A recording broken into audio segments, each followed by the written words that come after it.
IFM Foreign News.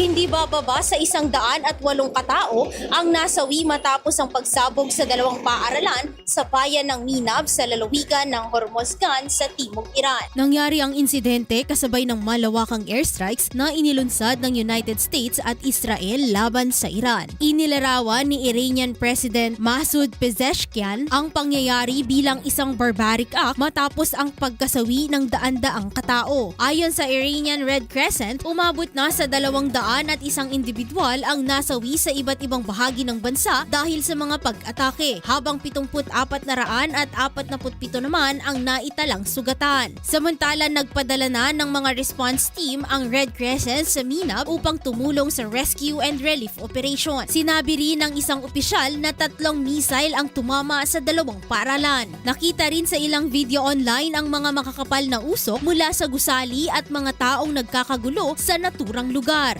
Gayunman, hindi pa kumpirmado ang bilang ng mga nasawi sa naturang pagsabog. Samantala, may ilang Iranian rin na naninirahan sa ibang bansa ang nagpahayag ng pagtutol sa interbensyong militar, habang may iba namang sinisisi ang pamahalaan ng Iran. Giniit rin ng ilang residente na may pananagutan ito sa pagkamatay ng mga bata dahil sa kakulangan ng babala at proteksyon sa mga sibilyan. Sa ngayon, nagpapatuloy ang sunod-sunod na airstrike sa iba't ibang lungsod ng Iran. Sa kabila nito, inaasahang magpapatuloy pa ang mga pag-atake habang tumitindi ang tensyon sa rehiyon. Para sa IFM Foreign News, ako si Idol Zarina Franco.